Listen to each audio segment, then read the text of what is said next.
Assalamualaikum warahmatullahi wabarakatuh. Perkenalkan, nama saya Ahmad Safredi dan di samping saya Yuyun, Nurwahda, Ismawati, Nanda Syabania, Salviana.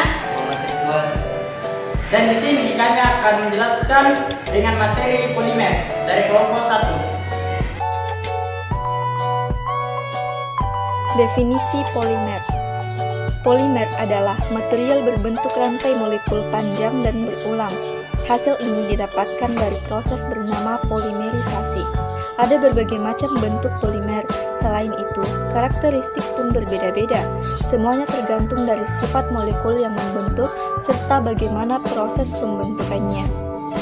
Ada beberapa polimer yang memiliki sifat lentur, contohnya polimer karet dan polister.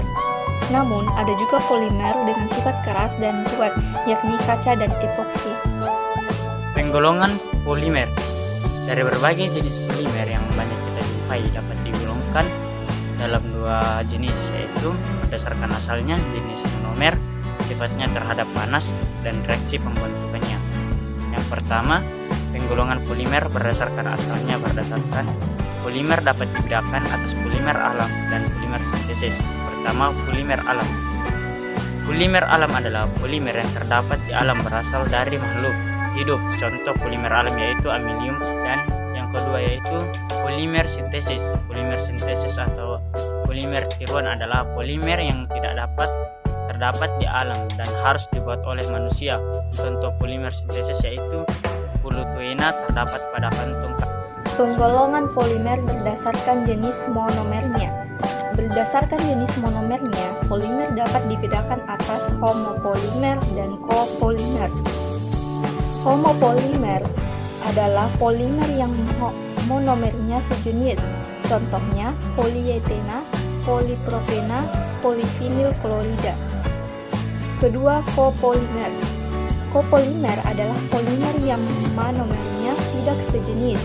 Contohnya dacron, nilai 66, bakelit atau fenol formaldehid. 3. Penggolongan polimer berdasarkan sifatnya terhadap panas. Berdasarkan sifatnya terhadap panas, polimer dapat dibedakan atas polimer termoplas dan polimer termosetin.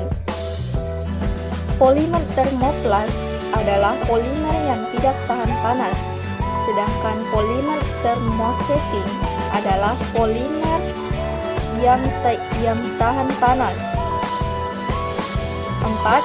Penggolongan polimer berdasarkan reaksi pembentukannya. Berdasarkan reaksi pembentukannya, polimer dapat dibedakan atas polimer adisi dan polimer kondensasi. Polimer adisi yaitu polimer yang monomernya mempunyai ikatan rangkap dan kemudian ikatan rangkapnya terbuka lalu berkaitan membentuk polimer yang berikatan tunggal. Contoh polietena. Sedangkan polimer kondensasi yaitu polimer yang monomernya mempunyai dua gugus fungsi pada kedua ujung rantainya, kemudian saling berkaitan sambil melepas molekul kecil. Contoh nilon, dacron, dan bakelit. reaksi pembentukan polimer atau polimerisasi. Reaksi pembentukan polimer dinamakan polimerisasi. Jadi, reaksi polimerisasi adalah reaksi penggabungan molekul-molekul kecil atau monomer membentuk molekul yang besar, polimer. Ada dua jenis polimerisasi, yaitu polimerisasi adisi dan polimerisasi kondensasi. Yang pertama yaitu polimerisasi adisi. Polimerisasi adalah reaksi pembentukan polimer dari monomer yang berkaitan rangkap atau ikatan tak jenuh. Pada reaksi ini, monomer membuka ikatan rangkapnya lalu berkaitan dengan monomer lain sehingga menghasilkan polimer yang berkaitan tunggal ikatan jenuh. Contoh yang pertama adalah pembentukan polietena atau polietilena dari etena atau etilena. Yang kedua, pembentukan teflon dari tetrafluoretena.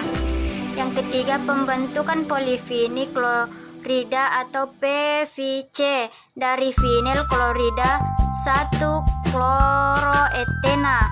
Yang ketiga, pembentukan polipropena atau polipropilena dari propena atau propilena. Yang keempat, pembentukan poliosoprena dari isoprena 2-metil 1,3 butadiena. Pada pembentukan polisoprena, mula-mula kedua ikatan rangkap dari nomor 1 dan C nomor 3 terbuka. Kemudian, ikatan tunggal dari C nomor 2 dan C nomor 3 membentuk ikatan rangkap. 2. Polimerisasi kondensasi. Polimerisasi kondensasi adalah reaksi pembentukan polimer dari monomer yang mempunyai dua gugus fungsi. Lalu, apa maksud dari 7 simbol di atas? Simak penjelasan selengkapnya berikut ini. Simbol pertama yaitu PETE atau PET, polyethylene terephthalate. Simbol yang pertama yaitu simbol daur ulang dengan kode angka 1 serta kode PT atau PET pada bagian bawah. Simbol ini menunjukkan bahwa sebuah plastik yang terbuat dari polyethylene terephthalate 2. HDPE atau PEDH, High Density Polyethylene. Simbol daur ulang plastik selanjutnya adalah simbol dengan kode angka 2 dan kode HDPE atau PEHD. Simbol ini digunakan untuk sebuah plastik yang terbuat dari High Density Polyethylene. Jenis plastik dengan simbol ini biasanya digunakan untuk galon air minum, botol susu, botol sabun, botol deterjen, botol sampo, dan plastik kemasan tebal lainnya. Jenis plastik ini termasuk golongan plastik yang cukup aman digunakan berulang kali karena paling sering didaur ulang dengan nilai ekonomi dan proses daur ulang yang sederhana. Tetapi walaupun bisa digunakan berulang kali, kalian juga harus memperhatikan kebersihan untuk tetap terjaga. 3.